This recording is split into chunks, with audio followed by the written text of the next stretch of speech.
ಅಪರೂಪದ ಕಾರ್ಯಕ್ರಮದಲ್ಲಿ ನಾವೆಲ್ಲ ಸಮಾಗಮ ಆಗಿದ್ದೀವಿ ಅಂತ ಹೇಳಿದೆ.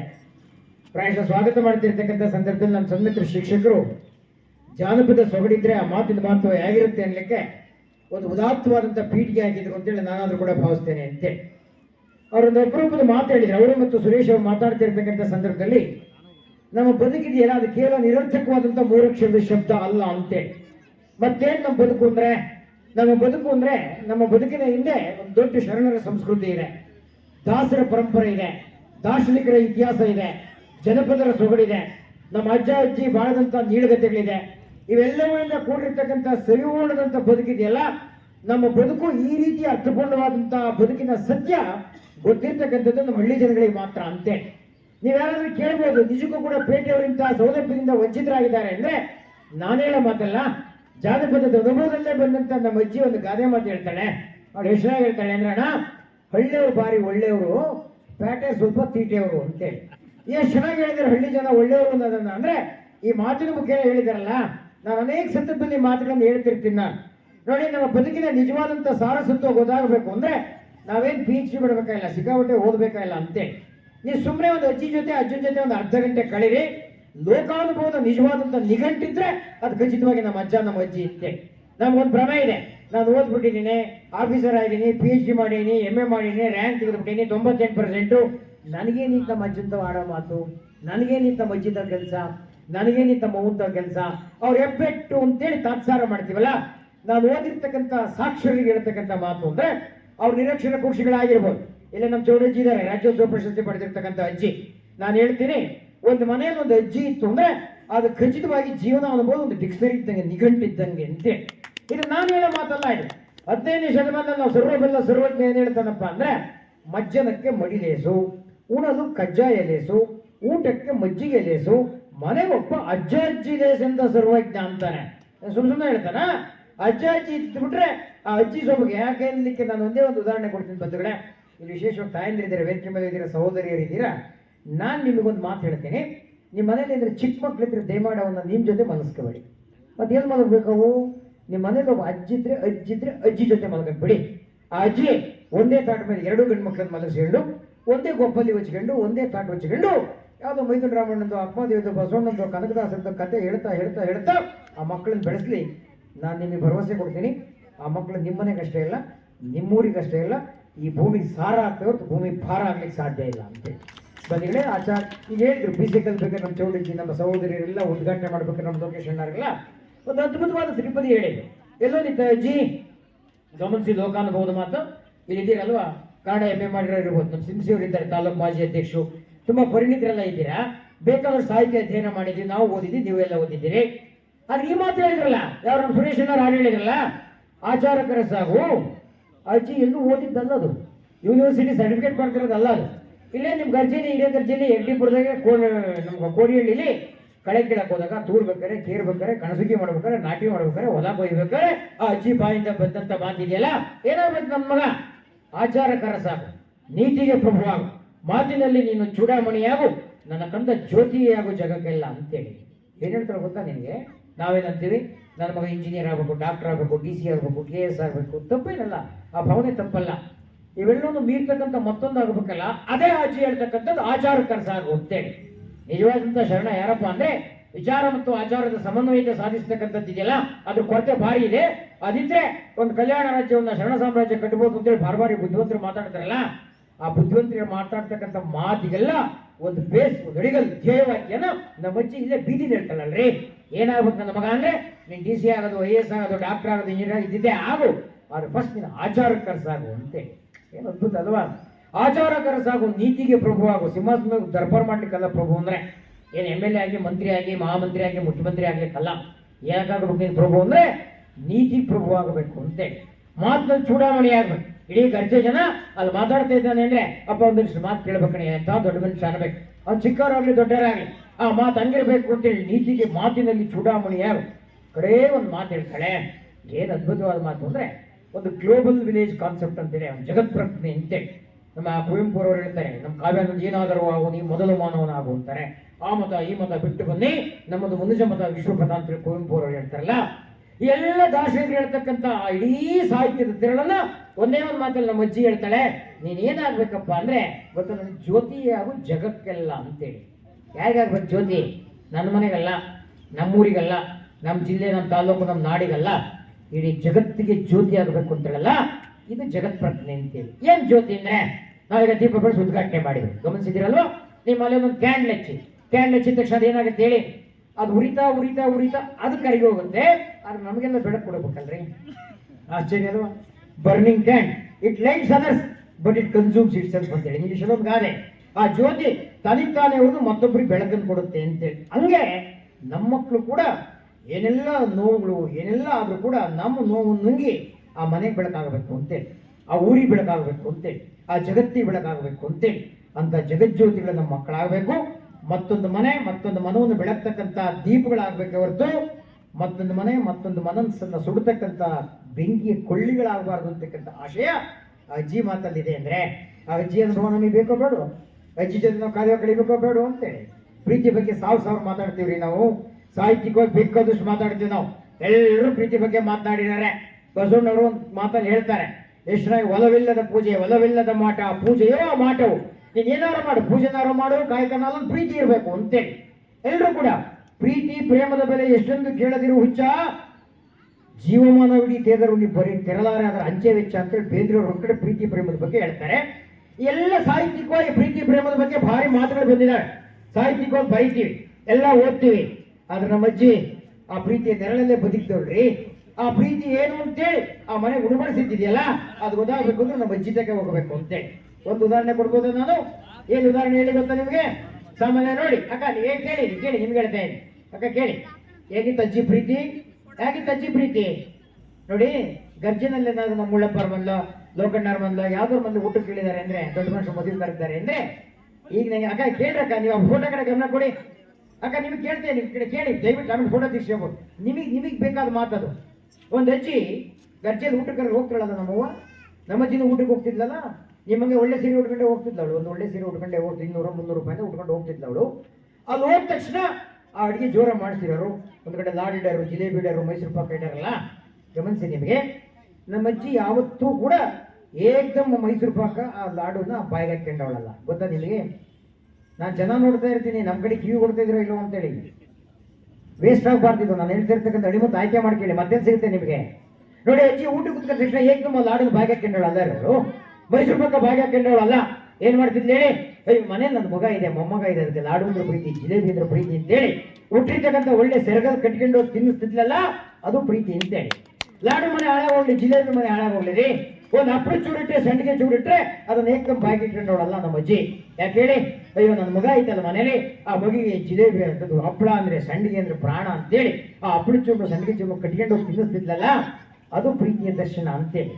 ಯೋಚನೆ ಮಾಡಿ ತಾಯಂದ್ರೆ, ಅಂತ ಪ್ರೀತಿಯ ದರ್ಶನ, ಪ್ರೀತಿಯ ಆಡಂಬರ, ಅಂತ ಪ್ರೀತಿಯ ತಾಣ ನಮ್ಮ ಮನೆಯಾಗಿ ಅಂತಕ್ಕಂಥದ್ದನ್ನ ಓದಿರ್ತಕ್ಕಂಥ ನಾವು ನೀವು ನಮ್ಮ ಪತ್ನಿಯರಾಗಲಿ ನಮ್ಮ ಸಹೋದರಿಯರಾಗಲಿ ಯೋಚನೆ ಮಾಡಬೇಕು ಅಂತ ನಾನಾದ್ರೂ ಹೇಳ್ತೀನಿ ಅಲ್ವಾ. ಕರ್ಕೊಂಡು ಹೋಗ್ತೀರಾ ಮಕ್ಕಳನ್ನ ಮದುವೆ ಕರ್ಕೊಂಡು ಹೋಗ್ಬೇಕಾದ್ರೆ ಕಂಡೀಷನ್ ಅಲ್ವಾ, ಬೇಡ ಬರಬೇಡ ಅಂತೇಳಿ. ಅದು ಆಟ ಮಾಡ್ತು ಬರ್ತೀನಿ ಅಂದ್ರೆ ಅವಾಗಲೇ ಕಂಡೀಷನ್ ಬರೋದೇ ಆದ್ರೆ ನನ್ನ ಪಕ್ಕದಾಗ ಮಾತ್ರ ಊಟ ಕುತ್ಕೋಬೇಡ ಅಂತ ಮಾಡ್ತೀವಲ್ವ. ಇಲ್ಲಪ್ಪ ಅಂದ್ರೆ ರಗಳೆ ಮಾಡ್ತು ಪಕ್ಕದಾಗೆ ಕುತ್ಕೊಂಡ್ಬಿಡ್ತು ಅಂತ ಇಟ್ಕಡಿ. ಊಟ ಮಾಡ್ಬೇಕಾದ್ರೆ ಅಪ್ಪಿ ತಪ್ಪಿ ಒಂಚೂರು ಸಾರನ ಕೀರನ ಸೀರೆ ಜಲ್ತು ಅಂತ ಇಟ್ಕಡಿ. ಏನು ರೊದ್ದ ಆಗ್ತಾರಲ್ವ. ಈಗ ಯೋಚನೆ ಮಾಡಿ, ಅದು ಅಜ್ಜಿ ಮನೇಲಿ ಇದ್ದಾಗ ಮಾತ್ರ, ಅಜ್ಜಿನ ಬದುಕಲ್ಲಿ ಸೊಗಸಾಗಿದ್ದಾಗ ಮಾತ್ರ ಅಂತೆ. ನಾನು ಒಂದೊಂದು ಅಜ್ಜಿ ಮಾತಲ್ಲಿ ಅಜ್ಜನ ಮಾತಿದೆಯಲ್ಲ, ಅವೆಲ್ಲವೂ ಸಮೇತ ನಿಮ್ಗೆ ಆಶ್ಚರ್ಯ ಆಗುತ್ತೆ. ಅವು ಜೀವನಾನುಭವದ ನೆಲೆಗಟ್ಟಿನ ಮೇಲೆ ಬಂದಿರತಕ್ಕಂಥ ಮಾತುಗಳು ಅಂತೆ. ಅವಳೇನು ಓದ್ತೇವಳಲ್ಲ, ಅವಳು ಯಾವುದೇ ಕಾಲೇಜಲ್ಲಿ ಓದ್ತೇವಳಲ್ಲ, ಆದ್ರೆ ಪ್ರತಿ ಮಾತಲ್ಲೂ ಕೂಡ ಒಂದು ಅದ್ಭುತವಾದಂಥ ತಿರುಳಿರುತ್ತೆ ಅಂತ ನಾನೊಂದು ಸಹಜವಾದಂಥ 4-6 ಉದಾಹರಣೆ ಕೊಡ್ತೀನಿ ನಿಮಗೆ ಅಂತೆ. ಹೇಗಿರುತ್ತೆ ಅವ್ರ ಮಾತಿನ ವೈಖರಿ ಇರ್ತೀನಿ. ನಾನೀಗ ನೆಕ್ಸ್ಟ್ ಯಾವುದೋ ಒಂದು ಸಾವಿಗೆ ಹೋಗ್ಬೇಕು ನಿಮಗೆ. ಈ ಸಾಮಾನ್ಯ ನೋಡಿ, ಸಾವಾದಂಥವ್ರ ಮನೇಲಿ ಬಂದು ತಮಾಷೆ ಮಾಡ್ತಿರ್ತಾರೆ, ಸಾರಿ ದುಃಖ ಅಳ್ತಿರ್ತಾರೆ, ಬಂದು ಸಮಾಧಾನ ಮಾಡ್ತಿರ್ತಾರೆ, ಹೇಳ್ತಿರ್ತಾರಲ್ಲ. ನಾನು ಅಲ್ಲಿ ಕೂತಾಗ ಯೋಚನೆ ಮಾಡ್ತೀನಿ, ಈ ಅಜ್ಜಿ ಮತ್ತು ಅಜ್ಜನ ಆ ಜ್ಞಾನದ ನೆಲೆಗಟ್ಟಿದೆಯಲ್ಲ ಎಷ್ಟು ಹತ್ರದ್ದಪ್ಪ ಅಂದ್ರೆ ನೀವು ಕಲ್ಪನೆ ಮಾಡ್ಲಿಕ್ಕೂ ಸಾಧ್ಯ ಇಲ್ಲ ಅಂತೇಳಿ. ಹೆಂಗೆ ನೋಡಿ, ಸಾಮಾನ್ಯವಾಗಿ ನಾವು ಹೇಳ್ತೀವಿ, ಸಾವಿನ ಬಗ್ಗೆ ಅನೇಕ ವ್ಯಾಖ್ಯಾನಗಳು ಬಂದಿದೆ ಸಾಹಿತ್ಯದಲ್ಲಿ. ಶಿಷ್ಟ ಸಾಹಿತ್ಯ ಮತ್ತು ಜಾನಪದ ಸಾಹಿತ್ಯವನ್ನ ನಿಮಗೆ ತುಲನೆ ಮಾಡಿ ನಮ್ಮ ಜಾನಪದ ಸಾಹಿತ್ಯ ಎಷ್ಟು ಪ್ರಖರವಾಗಿದ್ದು ಅಂತ ಕೆಲವು ಉದಾಹರಣೆ ಕೊಡ್ತೀನಿ ಅಂತೇಳಿ. ಅಲ್ಲಿ ಏನ್ ಹೇಳ್ತಾರಪ್ಪ ಅಂದ್ರೆ, ಮಂಕುತಿಮ್ಮನ ಕಗ್ಗದಲ್ಲಿ ನಮ್ಮ ಇವರು ಒಂದು ಮಾತು ಹೇಳ್ತಾರೆ, ಯಾರು ಡಿ ವಿ ಗುಂಡಪ್ಪನವರು, ಒಂದು ಅಗಳು ಹೆಚ್ಚಿರೋದು, ಒಂದು ಅಗಳು ಕೊರೆ ಇರೋದು, ತಿಂದು ನಿನ್ನ ಋಣ ತೀರುತ್ತಲೇ ಪಯಣ ಅಂತೆ.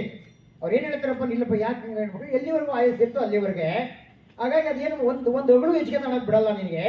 ಒಂದು 5 ನಿಮಿಷನೂ ಎಲ್ಲ ಕರೆಕ್ಟಾಗಿ ಕರ್ಕೊಂಡು ಹೋಗ್ಬಿಡ್ತಾನೆ ಯಮ ಅಂತೇಳಿ ಈ ಸಾವಿನ ಬಗ್ಗೆ ಒಂದು ವ್ಯಾಖ್ಯಾನ ಬರೀತಾರೋ. ಒಂದು ಅಳವಳಿ ಹೆಚ್ಚಿರೋದು ಮುಂದಕ್ಕೆ ಕಾದಿರೋದು ಸಂದಲೆಕ್ಕವದೆಲ್ಲ ನೋಡು ಮಂಕುತಿಮ್ಮ ಅಂತೇಳಿ.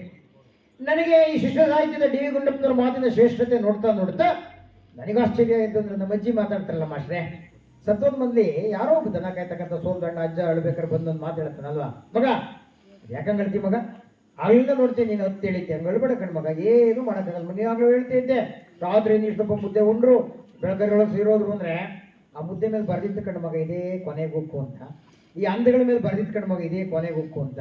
ಯಾಕಂಗೆ ಹೇಳ್ತೀವಿ ಸುಂದರ ಮಗ ಅಂತೇಳಲ್ಲ, ಇದಕ್ಕಿಂತ ವೇದಾಂತ ಬೇಕೇನ್ರಿ ನಿಮಗೆ? ಎಲ್ಲರೂ ಹೇಳ್ತಿರ್ತೀವಲ್ವಾ, ಅವ್ರು ಹೇಳ್ತಾರಪ್ಪ ಅಂದ್ರೆ ನಿಜ ಅದು. ನಾವು ಸಾವೇ ಒಂದಿಲ್ಲ ಅಂದ್ರೆ ಹೆಂಗೆ ಮತ್ತುಟ್ಟರಿ ಜಾಗ ಬೇಕಲ್ಲ. ಅದು ಎಲ್ಲ ಅನೇಕ ಕವಿಗಳು ಹುಟ್ಟಿದವರೆಲ್ಲ ಸಾಯದೆ ಬದುಕಿರೆ ಹೊಸದಾಗಿ ಹುಟ್ಟುವರ ಗೆಡೆಯಲ್ಲಿ ಮಂಕುತಿಮ್ಮ ಅಂತಾರೆ. ಅಪ್ಪ ಹುಟ್ಟಿದವರೆಲ್ಲ ಹಂಗೆ ಬದುಕ್ಬಿಟ್ರೆ ಈ ಜಗತ್ತಲ್ಲಿ ಜಾಗ ಇರುತ್ತಾ? ಬರೀ ಒಬ್ರು ಮನೇಲಿ ಸಾಕಾಗ್ತಿರಲ್ಲ, ಗರ್ಜೆ ಜಾಗ ಅಲ್ವಾ? ಅವ್ರು ಸಾಯೋದ್ರಿಂದಲೇ ಒಂದು ಬದುಕಿದ ನೆಲೆ ಬೆಲೆ ತಾನೆ. ಇಂಥ ವೇದಾಂತದ ಮಾತನ್ನ ನಮ್ಮ ಅಜ್ಜ ಎಷ್ಟು ಚೆನ್ನಾಗಿ ಹೇಳ್ತಾನೆ, ಸತ್ತರ ಮನೆಗೆ ಬಂದಾಗ ಹೇಳ್ತಾನಲ್ವಾ, ಎಲ್ಲರೂ ಸಾಯದೆ ಅಂತಕ್ಕಂಥ ಖಚಿತತೆ ಎಷ್ಟು ಚೆನ್ನಾಗಿ ಹೇಳ್ತಾನೆ ಜಗಣ ಅಂದ್ರೆ. ಮಗ ಆಗಿಲ್ಲ ನೋಡ್ತೀನಿ ಯಾಕಂಗೆ ಹೇಳ್ತೀವಿ ಮಗ, ಎಲ್ಲರೂ ಹೋಗ್ರಿ ಕಣ್ ಮಗ, ಅವ್ರಿಗೆ ಬೆಳಿಗ್ಗೆ 6 ಗಂಟೆ ಬಸ್ಗೆ ಹೋಗಿದ್ದಾರೆ, ನಾವು 10 ಗಂಟೆ ಬಸ್ಗೆ ಹೋಗೋದೆ ಕಣ್ ಮಗ ಅಂತ. ಒಂದು ಅದ್ಭುತವಾದ ಮಾತಲ್ವ? ಅವ್ರು ಬೆಳಿಗ್ಗೆ ಬಸ್ಗೆ ಹೋಗಿದ್ದಾರೆ, ನಾವು ಹೋಗೋದೆ ಅಂತೇಳಿ ಕಡೆಗೆ ಒಂದು ಲೋಕಾನುಭವದ ಮಾತಾಡ್ತಾರಲ್ವಾ.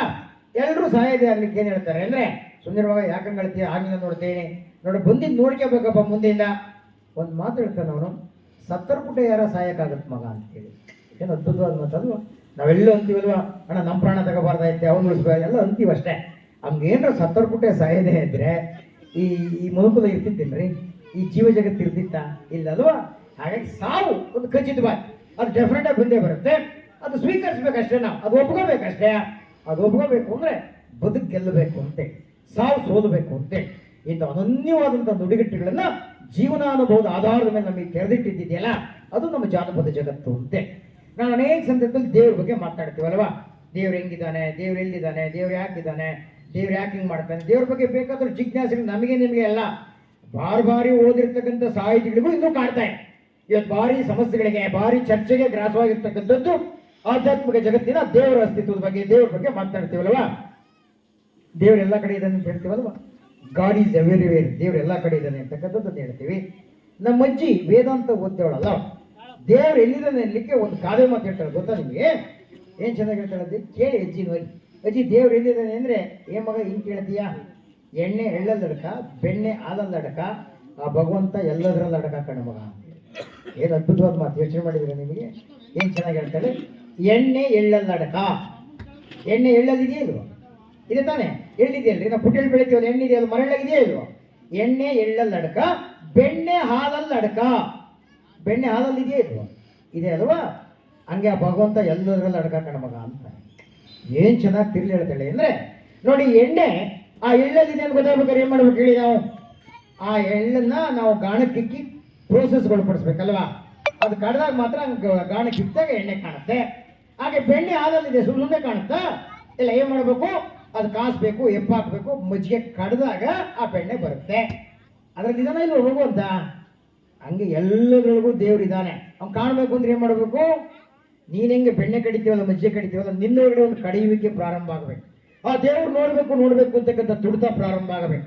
ಹಂಗೆ ಕಡಿಯಕ್ಕೆ ಶುರು ಮಾಡಲಿ, ಆ ನೋಡಿ ಭಗವಂತ ನಿನಗೆ ಕಾಡ್ತಾನೆ ಅಂತ ಹೇಳ್ತಾಳಲ್ಲ, ಅದು ನಿಜವಾದಂಥ ಆಧ್ಯಾತ್ಮಿಕವಾದಂಥ ಚಿಂತನೆ ಅಂತೇಳಿ. ಯಾವ ಪ್ರೊಫೆಸರಿಗೆ ಸಿಕ್ಕಿದ್ದೀರಿ ಇಂಥ ಜ್ಞಾನ? ಇದು ಜಾನಪದ ಅಂತೇಳಿ. ನೀವು ಸುಮ್ಮನೆ ಹೇಳ್ತಿರ್ತೀನಿ ನೋಡಿ, ಹೇಳ್ತಾರೆ ಯಾವ ದೇವರು ಅಂದರೆ, ದೇವ್ರಿಗೆ ಏನಂತೀವಿ ನಾವು? ಸರ್ವಾಂತರ್ಯಾಮಿ ಅಂತೇಳಿ. ಏನದ್ರ ಅರ್ಥ? ಎಲ್ಲ ಕಡೆ ಇದ್ದಾನೆ ಅನ್ನೋದು ಒಂದು, ಇನ್ನೊಂದು ಅರ್ಥ ಸರ್ವ ಅಂತರ್ಯಾಮಿ ಅಂತೇಳಿ, ಒಳಗಡೆ ಇದ್ದಾನೆ ಅಂತೇಳಿ ಅಂತೀವಲ್ವಾ? ಹೇಗಿದೆ ಒಳಗಡೆ? ಹೇಗಿದೆ ಸರ್ವ ಅಂತರ್ಯಾಮಿ ಅಂದ್ರೆ? ಸರ್ವ ಅಂತರ್ಯಾಮಿ ಅಂದ್ರೆ ಎಲ್ಲರೊಳಗಡೆ ದೇವರು ಇದ್ದಾನೆ ಅನ್ನೋದು ಒಪ್ತೀರಾ? ಒಪ್ಬೇಕು. ಯಾಕೆ ಹೇಳಿ? ನೀವು ಇಲ್ಲಿರ್ತಕ್ಕಂಥ ಯಜಮಾನ್ರಿಗೆ ಕೇಳಿ, ಅಜ್ಜ ಬೀದಿಗೆ ಹೋಗ್ತೇನಲ್ಲ ಕುಮಾರ ಯಾರ ಮಗ ಅಂದ್ರೆ, ಅವ್ನು ನಮ್ಮೂರು ರಾಮಣ್ಣ ಮಗ. ಎಂತ ಹುಡುಗ ಅಂದ್ರೆ ದೇವರಂತ ಹುಡುಗ ಕಣ್ಣ ಮಗ ಅಂತೀರಲ್ವಾ? ಅಣ್ಣ ಮುಳ್ಳೆ ಪಾರ್ವತ ಅಮ್ಮಯ್ಯರು ಯಾರು ಇದ್ರೆ ಹೆಂಗ, ಅಯ್ಯೋ ಅವರೇ ದೇವರಂತ ಜನ ಕಣ್ಣ ಮಗ ಅಂತೀವಲ್ವಾ? ಅಂದ್ರೆ ಜನಗಳ ಒಳಗಡೆ ದೇವ್ರು ನೋಡಿದಾರ ಇಲ್ವ? ಆ ಜನಗಳ ಒಳಗಡೆ ದೇವರಿದೆ ಒಪ್ಕೋಬೇಕಲ್ವಾ? ಸರ್ವ ಅಂತರ್ಯಾಮಿ ಒಳಗಡೆ ಇದ್ದಂತ ದೇವರು ಯಾವ್ದಾದ್ರು ಉಸಿರು ಅಂತೇಳಿ ಆ ಚೇತನ ಅಂತೀವಿ. ಅದು ನಮ್ಮ ಅಜ್ಜಿ ಎಷ್ಟು ಚೆನ್ನಾಗಿ ಹೇಳ್ತಾಳೆ ಅಂದ್ರೆ, ದೇವ್ರು ಎಲ್ಲಿದ್ದಾನೆ ಅಂದ್ರೆ ಒಂದೇ ಮಾತಲ್ಲಿ ಹೇಳ್ತಾಳೆ, ಮಗ ಇಷ್ಟೇ, ಉಸಿರು ಇದ್ರೆ ಶಿವ, ಉಸಿರು ಹೋದ್ರೆ ಶವ. ಏನು ಅದ್ಭುತ ಅಲ್ವಾ? ಉಸಿರಿದ್ರೆ ಶಿವ ಅಂದ್ರೆ ಉಸಿರಾಡೋ ತನಕ ಜೀವ ಇರೋ ತನಕ ಶಿವ. ಆ ಉಸಿರು ಹೋಗ್ಬಿಟ್ರೆ ಅವಾಗಲೇ ಶವ ಅಂತೇಳಿ ಅಂತೀವಲ್ವಾ. ಪ್ರಾಯಶಃ ಶಿವ ಮತ್ತು ಶವದ ವ್ಯತ್ಯಾಸವನ್ನು ಈ ಮಟ್ಟಕ್ಕೆ ನಮ್ಮ ಅಜ್ಜಿ ಹೇಳ್ತಾಳೆ ಅಂದ್ರೆ ಆ ಅಜ್ಜಿ ಅನುಭವ ನಮ್ಮ ಮಕ್ಕಳಿಗೆ ಬೇಕಾ ಬೇಡ, ನಮ್ಮ ಮೊಮ್ಮಕ್ಕಳಿಗೆ ಬೇಕಾ ಬೇಡ. ಪ್ರಾಯಶಃ ಅಂತ ಅಜ್ಜ ಅಜ್ಜಿಯಲ್ಲಿರ್ತಕ್ಕಂಥ ಜೀವನಾನುಭವದ ಸರಕುಗಳನ್ನ ನಿಮ್ಮೆದುರಿಗೆ ತೆರೆದಿಡಬೇಕು ಅಂತಕ್ಕಂಥ ಉದ್ದೇಶದಿಂದ ನಮ್ಮ ಜಗದೀಶ್ವರಾಚಾರ್ಯ ಆಗಲಿ, ಪ್ರಾಯಶಃ ನಮ್ಮ ಗಿರೀಶ್ ಆಗಲಿ, ನಮ್ಮ ವಿಶೇಷವಾಗಿ ನಮ್ಮ ಜಿಲ್ಲಾಧ್ಯಕ್ಷ ಸುರೇಶ್ ಅವರು ಊರಿಂದ ಊರಿಗೆ ಈ ತಾಲೂಕಲ್ಲಿ ಅಡ್ಡಾಡ್ತಿರ್ತಾರಲ್ಲ, ಇದು ನನಗನ್ಸುತ್ತೆ ಇದು ಖಚಿತವಾಗಿ ಇದೊಂದು ಜಾನಪದ ಗಂಗೆ ಅಂತ ಒಪ್ಕೊಂತೀರ ನಿಮಗೆ. ಇದೊಂದು ಜಾನಪದ ಗಂಗೆ ಹರಿಕಂತರ್ಕಂತ ಬಂದಿದೆ. ಎರಗಿಲ್ ಹರಿದಿದೆ, ಬಿರ್ರ ಕರೆದಿದೆ, ಪಾಸೂರ ಕರೆದಿದೆ, ನಮ್ಮ ಗಿರಿಯಾಪುರದ ಕರೆದಿದೆ, ಚಿಕ್ಕನಲ್ಲೂರ ಕರೆದಿದೆ, ಲಿಂಗದಳ್ಳಿ, ಶೃಂಗೇರಿ ಎಲ್ಲ ಕಡೆ ಇಡೀ ಜಿಲ್ಲೆಯಲ್ಲಿ ಹರಿತಾ ಈಗ ಗರ್ಜೆಗೆ ಬಂದಿದೆ. ನಿಮ್ಮ ಡ್ಯೂಟಿ ಏನು ಹೇಳಿ? ಪ್ರಾಯಶಃ ಈ ಜ್ಞಾನಗಂಗೆ ಹರಿತಿದ್ದಾಳಲ್ಲ, ಜಾನಪದ ಹರಿತಿದ್ದಾಳಲ್ಲ, ಅದ್ರಲ್ಲಿ ಎಷ್ಟು ಸಾಧ್ಯ ನಾವು ಒಂಚೂರು ಒಂದು ಬೊಕ್ಸಲ್ಲಿ ಕುಡಿಯೋದ್ರಪ್ಪ. ಇನ್ನು ಬೇಕಾದ್ರೆ ಕೊಡ್ಪಂದಲ್ಲಿ ತಾನಿಟ್ಕೊಳ್ಳೋದು, ಇನ್ನು ಕೆಲವರು ಚೊಂಬಲ್ಲಿ ತಾನಿಟ್ಕೊಳ್ಳೋದು, ಒಂದು ಪಕ್ಷ ಲೋಟದಲ್ಲಿ ತಾನಿಟ್ಕೊಳ್ಳೋದು.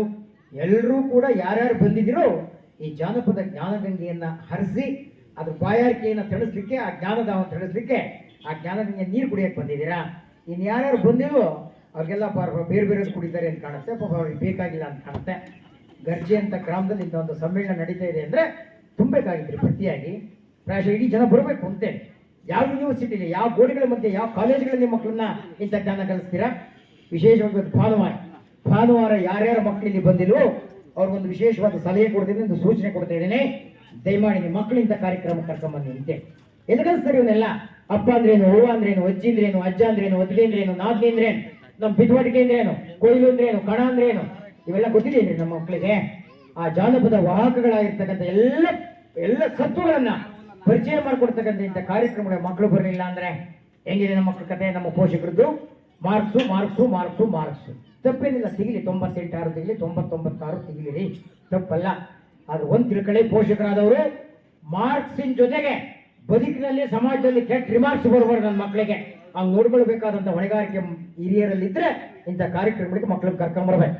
ನಮ್ಮೂರೊಂದು ಉತ್ಸವ ಆಗ್ತಾ ಇದೆ, ಜಾತ್ರೆ ಆಗ್ತಾ ಇದೆ, ಪೊರೆವು ಆಗ್ತಾ ಇದೆ, ವೀರಗಾಸೆ ಆಗ್ತಾ ಇದೆ, ಜಾನಪದ ಸಮ್ಮೇಳನ ಆಗ್ತಾ ಇದೆ, ಸಂಗೀತ ಸಮ್ಮೇಳನ ಆಗ್ತಾ ಇದೆ, ನಾಟಕ ಆಗ್ತಾ ಇದೆ, ದೇವಿ ಮಾಪೆ ಆಗ್ತಾ ಇದೆ ಅಂದ್ರೆ ಬಂದು ನೋಡ್ತಕ್ಕಂಥ ಪ್ರಜ್ಞೆಯನ್ನ ಮಕ್ಕಳನ್ನ ನಾವು ಜಾಗೃತರನ್ನಾಗಿ ಮಾಡಲಿಲ್ಲ ಅಂದ್ರೆ ಮಕ್ಕಳಿಗೆ ನಾವೇ ಕೊಂದಂಗೆ ಅಂತೆ. ನಿಜವಾದ ಜ್ಞಾನದಿಂದ ನಾವೇ ಅವನ್ನ ಹಾಳು ಮಾಡಿದಂಗೆ ಅಂತೆ. ಗಮನಿಸಿ, ನಿಮಗೆ ಹೇಗಿದೆ ಮಕ್ಕಳು ಕೇಳ್ಬಿಡ್ತೀವಿ, ಮಕ್ಕಳು ಕೆಟ್ಟಬಿಟ್ಟಿದಾರೆ, ಕಾಲ ಕೆಟ್ಟಬಿಟ್ಟಿದೆ ಅಂತೇಳಿ. ಯಾವ ಕಾರಣಕ್ಕೂ ಕಾಲ ಕೆಟ್ಟಿಲ್ಲ, ಮಕ್ಕಳು ಕೆಟ್ಟಿಲ್ಲ. ಒಂದ್ ಪಕ್ಷ ಕೆಟ್ಟಿದ್ರೆ ಆ ಮಕ್ಕಳನ್ನ ಬೆಳೆಸಬೇಕಾದಂತ ಹಿರಿಯರು ಕೆಟ್ಟಿದ್ದೀವಿ ಅಂತೆ. ಮಕ್ಕಳನ್ನ ಬೆಳೆಸಬೇಕಾದಂತ ಮನೆಗಳು ಕೆಟ್ಟಿದೆ, ಮಕ್ಕಳನ್ನ ಬೆಳೆಸಬೇಕಾದಂತ ಶಿಕ್ಷಣ ಸಂಸ್ಥೆಗಳು, ಪ್ರಭುತ್ವ ಸಂಘ ಸಂಸ್ಥೆಗಳು ಇವು ಕೆಟ್ಟಿದ್ದೀವಿ ಅಂತೇಳಿ ನಾನಾದ್ರೂ ಭಾವಿಸ್ತೇನೆ. ಪ್ರಾಯಶಃ ಕೆಡದಕ್ಕೆ ಮೊದಲೇ ಇಂಥ ವಿಶೇಷವಾದಂತಹ ಸತ್ತುಗಳನ್ನು ಪರಿಚಯ ಮಾಡಿಕೊಡ್ತಕ್ಕಂಥ ಹೊಣೆಗಾರಿಕೆ ಹಿರಿಯರ ಮೇಲಿದೆ ಅಂತಕ್ಕಂಥ ಆಶಯದ ಮಾತುಗಳನ್ನ ಹೇಳಿ ಇಲ್ಲಿ ಬಂದ ತಕ್ಷಣ ಕೇಳಿ ನಮ್ಮ ಮಾಸ್ಟರ್ ದೇವಿ ಮಾತು ಮಾಡ್ತೀವಿ ಸರ್. ಮೊನ್ನೆ ಕುರುಕ್ಷೇತ್ರ ಆಡಿದ್ವಿ ಅಣ್ಣ, ಅದ್ಭುತವಾದ ಅಧ್ಯಕ್ಷರೇ. ನಿಜಕ್ಕೂ ಕೂಡ ಈ ಗ್ರಾಮದಲ್ಲಿ ಇನ್ನೂ ಕೂಡ ರಂಗಭೂಮಿ ಬದುಕಿದೆ ಅಂದ್ರೆ ಜಾನಪದ ಶ್ರೀಮಂತಿಕೆ ಬದುಕಿದೆ ಅಂತಕ್ಕಂಥ ಸತ್ಯ ಗೊತ್ತಾಗಿ ತುಂಬಾ ಖುಷಿ ಆಯಿತು. ಆ ಕಲೆ ಮುಂದುವರಿಲಿ. ನಮ್ಮಲ್ಲೂ ಕೂಡ ನಾವು ಡ್ರಾಮಾ ಮಾಡ್ತಿದ್ವಿ, ನಾವು ಅನೇಕ ಅಣ್ಣ ತಂಗಿ ಸಾಮಾಜಿಕ ನಾಟಕ ಮಾಸ್ಟ್ರೆ ಅವಾಡ್ತಿದ್ವಿ, ಮತ್ತೆ ಕರುಳಿನ ಕರೆಯನ್ನು ಮಾಡ್ತಿದ್ವಿ, ಅತ್ತೆ ಸೊಸೆನ್ ಮಾಡಿದ್ವಿ, ಬಡತನದ ಪುತಾನ್ ಮಾಡಿದ್ವಿ, ಎಲ್ಲ ನಾಟಕ ಆಡ್ತಿದ್ವಿ. ನಮ್ಮ ವಿಶೇಷ ಅಂದ್ರೆ ನಾಟಕದ ಕಲೆಯಲ್ಲಿ ಎಂತೆಂಥ ಜಾನಪದ ಸತ್ವ ಇರುತ್ತೆ ಅಂತ ಒಂದು ಉದಾಹರಣೆ ಕೊಡ್ತೀನಿ ನಿಮಗೆ. ಅದು ನಿಜವಾದ ಸ್ಪಾಂಟೇನಿಯಸ್ ಟ್ಯಾಲೆಂಟ್, ಅದು ಸ್ಥಳದ ಮಹಿಮೆ ಅಂತೇಳಿ. ನಮ್ಮಲ್ಲೊಬ್ಬಿದ್ದ ಆಲಣ್ಣ ಅಂತೇಳಿ ಸ್ಕೂಲಿಗೆ ಓದ್ದವನಲ್ಲ, ಕಾಲೇಜಿಗೆ ಓದ್ದವನಲ್ಲ, ಅದು ಎಂಥ ನಟ ಭಯಂಕರ ಅಂದ್ರೆ ಅವನ ನಟನೆ ನೀವು ಯಾರು ಕಲ್ಪನೆ ಮಾಡ್ಲಿಕ್ಕೂ ಸಾಧ್ಯ ಇಲ್ಲ ಅಂತೇಳಿ. ಹೇಗಿತ್ತಪ್ಪ ಒಂದು ಕಲೆ ಅನ್ಲಿಕ್ಕೆ ಒಂದು ಉದಾಹರಣೆ ಕೊಡ್ತೀನಿ. ಹಿಂದೆ ನಮ್ಮ ಹಳ್ಳಿ ಕಡೆ ಗರ್ಜೆ ಕಡೆ ನಾಟಕ ಆಡಬೇಕು ಅಂದ್ರೆ ಸ್ತ್ರೀ ಪಾರ್ಟಿಗೆಲ್ಲ ಗೊತ್ತಲ್ಲ ನಿಮಗೆ, ಹೆಣ್ಮಕ್ಳು ಗೊತ್ತಿರಲಿಲ್ಲ, ಗಂಡಸರೇ ಸ್ತ್ರೀ ಪಾರ್ಟ್ ಮಾಡ್ಬೇಕಾಯ್ತು. ಹಾಗೆ ಗಂಡಸರೇ ನಮ್ಮ ಎಲ್ಲ ಪಾರ್ಟು ಅವರೇ ಮಾಡ್ಬೇಕಾಯ್ತು. ಪಾರ್ಟಿ ಯಾವ್ದು ಗೊತ್ತಾ ಇವನಿಗೆ ಕೊಟ್ಟಿದ್ದು? ಇವನಿಗೆ ಬಲಭೀಮನ್ ಪಾಠ ಕೊಟ್ಟಿದ್ದು, ಇನ್ನೊಬ್ಬ ತಿಮ್ಮಣ್ಣ ಅಂತೇಳಿ ಅವನು ದ್ರೌಪದಿ ಪಾಠ ಮಾಡಿದ್ದ. ನಾಟಕ ಸ್ಟೇಜ್ ಮೇಲೆ ನಡೀತಾ ಇತ್ತು. ನಿಮಗೆ ಗೊತ್ತಿದೆ ಕಾಸ್ಟ್ಯೂಮ್ ಇವತ್ತು ನಂಗೆ ಪ್ರಸಾದನ ಜೋರ್ ಇರಲಿಲ್ಲ. ಅಲ್ಲಿ ಹೆಂಗಿತ್ತು ಜಗಣ್ಣ ಅಂದ್ರೆ ಮೀಸೆ ಅಂಟಿಸ್ಬೇಕು ಅಂದ್ರೆ ನಮ್ಮೂರಲ್ಲಿ ಸಾವುಕಾರ ಮಂದಿ ಗೌಡ್ರ ಮಂದಿ ಒಂದು ಕಂಬಳಿ ಇರೋಲ್ಲ, ಈ ಕಂಬಳಿ ಸುಮ್ಕೊಂಡೆ ಹೊಂಚ್ಬಿಡ ಸರಿಯಾಗಿ ಸೆಲಿಷನ್ ಹಾಕಿ, ಈ ಸೈಕಲ್ ಪಂಚರ್ ಹಾಕಿ ಸೆಲಿಷನ್ ಇರೋದಲ್ಲ ಅದು ಹಾಕ್ಬಿಟ್ಟು ಮೀಸೆ ಮಾಡಿರೋದು. ಆ ದ್ರೌಪದಿ ವಸ್ತ್ರಾಭರಣ ಸೀರೆ ಸೆಳಿತಾ ಇದ್ದಾರೆ. ಈ ಭೀಮನ್ ಪಾಠ ಮಾಡಿದಂಥ ಆಲಣ್ಣ ಇದಲ್ಲ, ಅವನು ಸೀರೆ ಎಳಿತಾ ಇದ್ದ. ಈ ಸೀರೆ ಎಳಿಬೇಕಾದ್ರೆ ಗೊತ್ತಲ್ಲ ನಿಮಗೆ, ಆ ಸೀರೆ ಎಳಿತಾ ಇರ್ತಾನೆ ಯಾರು? ದುಶ್ಯಾಸನ ಎಳಿತಾ ಇರ್ತಾನೆ. ಈ ದುರ್ಯೋಧನ ಆ ಟೈಮಲ್ಲಿ ಭೀಮ ಒಂದು ಡೇರಾಗಿ ಹೇಳ್ಬೇಕು, ಈ ಮೀಸೆ ಸರಿಯಾಗಿ ಗಂಟಿಲ್ಲ, ಯಾವಾಗ ತಿರುಗಿಬಿಟ್ನೋ ಅಂಟು ಸರಿಯಾಗಿ ಗಂಟಿಲ್ಲ, ಮೀಸೆ ಕಸ್ಕೊಂಡ್ಬಿಟ್ಟಿದೆ. ಈ ಮೀಸೆ ನೆಲಕ್ಕೆ ಬಿದ್ದರೆ ಅವಮಾನ ಆಗುತ್ತೆ. ಆ ಆಲಣ್ಣ ಎಷ್ಟು ಬುದ್ಧಿವಂತ ಅಂದ್ರೆ ಯಾವಾಗ ಮೀಸೆ ಅಲ್ಲಾಡ್ಬಿಡ್ತು ಅದು ಅಲ್ಲೇ ಹಿಡ್ಕೊಂಡ್ಬಿಟ್ಟ. ನನ್ನ ಧರ್ಮಪತ್ನಿ ಆಗಿರ್ತಕ್ಕಂಥ ದ್ರೌಪದಿಯ ವಸ್ತ್ರಾಭರಣ ಆಗ್ತಾ ಇರ್ತಕ್ಕಂಥ ಈ ಸಂದರ್ಭವನ್ನು ನೋಡ್ತಾ ಇರ್ತಕ್ಕಂಥ ಜಗದೇಕ ವೀರನಾಗಿರ್ತಕ್ಕಂಥ ಬಲಭೀಮನಾಗಿರ್ತಕ್ಕಂಥ ಈ ನನ್ನ ಮುಖದ ಮೇಲೆ ಆ ಮೀಸೆ ಇದ್ದರೇನು ಇಲ್ಲದಿದ್ದರೇನು ಈಗಿನ ದಿಗಲ ಕಿತ್ತೋಗಿವೆ ಅಂತ ಪಟ ಕಿತ್ತೋಗಿದೆ.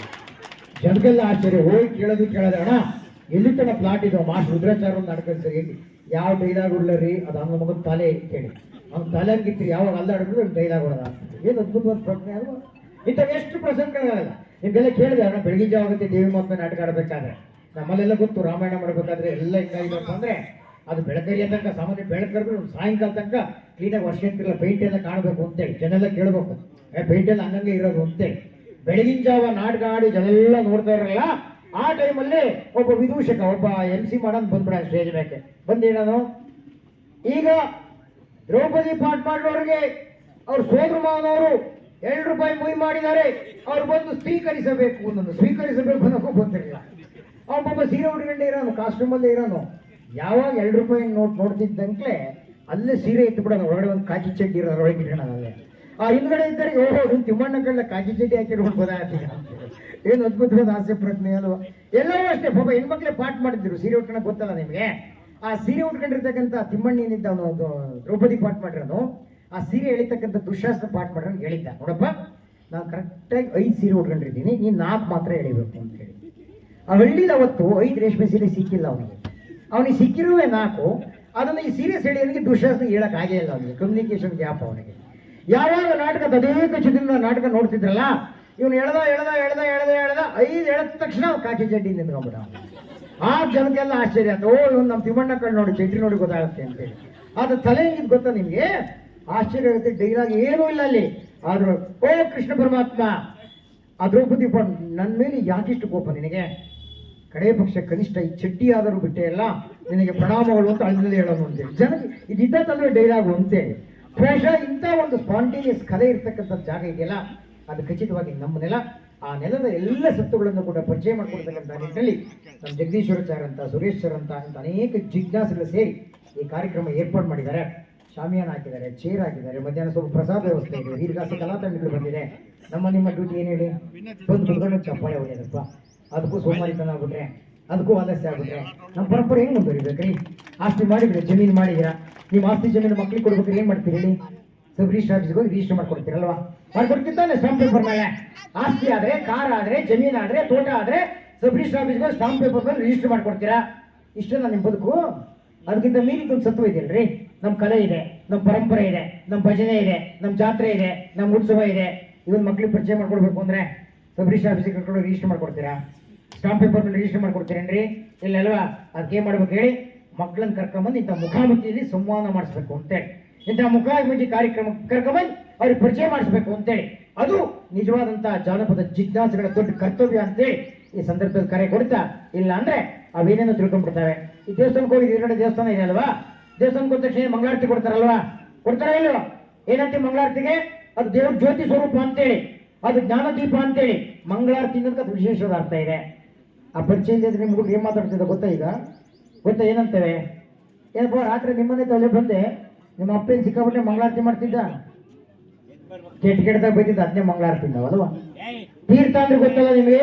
ಏನದು? ಸ್ವಾಮೀಜಿ ಕೊಡ್ತಕ್ಕಂಥ ಪಾದೋದಕ, ಆ ಭಗವಂತನ ಸನ್ನಿಧಿಗೆ ಕೊಡ್ತಕ್ಕಂಥ ನೀರನ್ನ ತೀರ್ಥ ಅಂತೀವಿ. ಆ ತೀರ್ಥದ ಪರಿಚಯ ಇಲ್ಲೇ ಇದ್ರೆ, ದೇವಸ್ಥಾನಕ್ಕೆ ಬರದೇ ಇದ್ರೆ ಏನಂದ್ಕೊಂಡಿದೆ ಗೊತ್ತಾವು? ನಿಮ್ ಗಜ್ಜೆಗೂ ಮಾತಾಡ್ತಾವೆ, ನಮ್ಮೂರಾಗೂ ಮಾತಾಡ್ತೇವೆ. ಏನಪ್ಪಾ ಒಂದು ವಾರ ಆಯ್ತು ತೀರ್ಥ ಹಾಕದ್ ಬಿಟ್ಬಿಟ್ಟಂತೆ, ಮೊದಲೆಲ್ಲ ಬರ್ತಿದ್ದೆ ಈಗ ಬರ್ತೇ ಇಲ್ಲ ಅಂತವಲ್ವಾ? ಏನಂದಿದೆ ತೀರ್ಥ ಯಾವ್ದು ಅರ್ಥ ಬೇಕು ಗೊತ್ತಾ ನಿಮಗೆ? ಇಂಥ ವಿಚಿತ್ರವಾದಂಥ ಸ್ಥಿತಿಗೆ ನಮ್ಮ ಶಬ್ದ ಪ್ರಪಂಚ ಸಾಕ್ತಾ ಇದೆ, ನಮ್ಮ ಸಾಂಪ್ರದಾಯಿಕ ಪ್ರಪಂಚ ಸಾಕ್ತಾ ಇರ್ತಕ್ಕಂಥ ಸಂದರ್ಭದಲ್ಲಿ ಆ ವಿಚಿತ್ರವಾದಂಥ ದಿಕ್ಕಿನಿಂದ ಸರಿದಾರಿಗೆ ತರಬೇಕು ಅಂದ್ರೆ ಇಂಥ ಸಮ್ಮೇಳನಗಳು ಊರಲ್ಲಿ ನಡೀಲೇಬೇಕು ಅಂತೇಳಿ. ಹಳ್ಳಿ ಕಡೆ ಒಂದು ಮಾತಿದೆ ಅಲ್ವಾ, ದಾರಿ ತಪ್ಪಿದ ಮಗ ಅಂತೇಳಿ ಇನ್ನೊಂದು ಪಿಕ್ಚರ್ ಇತ್ತು ನೋಡಿದ್ರಲ್ಲವ? ನಾವೇಂದ್ರೆ ದಾರಿ ತಪ್ಪಿದ್ರೆ ದಾರಿ ಕರ್ಕೊಂಡ್ಬರ್ತೀವಲ್ವಾ? ಅಣ್ಣ ಎಟ್ಟಿಗೆ ಹೋಗೋದು ಈ ದಾರಿ ಇಲ್ಲ ಕಣ, ಹಿಂಗ್ ಹೋಗೋಣ ಅಂತೀವಿ. ಅದು ದಾರಿ ತಪ್ಪಿದ್ರೆ ದಾರಿ ಕರ್ಕೊಂಡ್ಬರ್ತೀವಿ. ಆದ್ರೆ ಕಾಲ ಎಷ್ಟು ಕೆಟ್ಟಿದೆ ಅಂದ್ರೆ ಮಕ್ಕಳು ದಾರಿ ತಪ್ತಾ ಇಲ್ಲ, ದಿಕ್ಕೇ ತಪ್ತಾ ಇದಾವೆ ಅಂತೇಳಿ. ಹಳ್ಳಿ ಕಡೆ ಹೇಳ್ತಾರಣ ದಿಕ್ ತಪ್ಪಿದಂಗೆ ಕಾಣ ಅಂತೀವಲ್ಲ, ಆ ದಿಕ್ಕೇ ತಪ್ಪಿಟ್ರೆ ಉಲ್ಟಾ ತಿರುಗಿಸ್ಬೇಕಲ್ರಿ, ಎಷ್ಟು ಕಷ್ಟ ಅದವಾ ಅಂತ. ದಿಕ್ಕು ತಪ್ಪಿದವ್ರಿಗೆ ದಿಕ್ಕು ತೋರಿಸ್ಬೇಕು ಅಂದ್ರೆ, ದಾರಿ ತಪ್ಪಿದವ್ರನ್ನ ಸರಿದಾರಿ ತರಬೇಕು ಅಂದ್ರೆ ಇಂಥ ಜಾನಪದ ಸಮ್ಮೇಳನಗಳು ಅನಿವಾರ್ಯ ಅಂತಕ್ಕಂಥ ಮಾತನ್ನು ಹೇಳ್ತಾ, ಅಂತ ಅನಿವಾರ್ಯವಾದಂಥ ಒಂದು ಕಷ್ಟಕರವಾದಂಥ ಕಾರ್ಯವನ್ನು ಹೊತ್ತಿರ್ತಕ್ಕಂಥ ಈ ಜಾನಪದದ ಎಲ್ಲ ಜಿಜ್ಞಾಸುಗಳಿಗೆ ಈ ಕಾರ್ಯಕ್ರಮವನ್ನು ಇಷ್ಟೊಂದು ಅರ್ಥಪೂರ್ಣವಾಗಿ ಇಷ್ಟೊಂದು ಸೊಗಸಾಗಿ ಮಾಡುತ್ತಿರ್ತಕ್ಕಂಥ ಈ ಗರ್ಜೆ ಗ್ರಾಮ ಬಂಧುಗಳಿಗೆ ವಂದಿಸ್ತಾ, ಇನ್ನಷ್ಟು ಈ ಕಾರ್ಯಕ್ರಮ ಯಶಸ್ವಿಯಾಗಿ ಜರುಗಲಿ ಅಂತಕ್ಕಂಥ ಆಶಯದ ಮಾತುಗಳನ್ನು ಹೇಳಿ, ಅನಿವಾರ್ಯ ಕಾರಣ ಹೋಗ್ಬೇಕಾಗಿರೋ ತಪ್ಪಾಗಿ ಭಾವಿಸಬಾರ್ದು ಅಂತಕ್ಕಂಥ ವಿನಂತಿಯನ್ನು ಮಾಡ್ತಾ, ಆ ಸರ್ವಾಧ್ಯಕ್ಷರಿಗೆ ಮತ್ತೊಮ್ಮೆ ಶಿರವಾಗಿ ನೆನೆಸಿ ನಿಮ್ಮ ಕಲಾ ಸೇವೆ ಹೀಗೆ ಮುಂದುವರಿಯಲಿ ಅಂತಕ್ಕಂಥ ಆಶಯದ ಮಾತುಗಳನ್ನು ಹೇಳಿ ವೇದಿಕೆ ಮೇಲೆ ಇರ್ತಕ್ಕಂಥ ಎಲ್ಲ ಗಣ್ಯರನ್ನು ನಿರ್ವಹಿಸಿ ನಿಮಗೆಲ್ಲ ಹೊಲಿಸಿ ನನ್ನ ಮಾತು ಮಾತಾಡ್ತೇನೆ. ನಮಸ್ಕಾರ.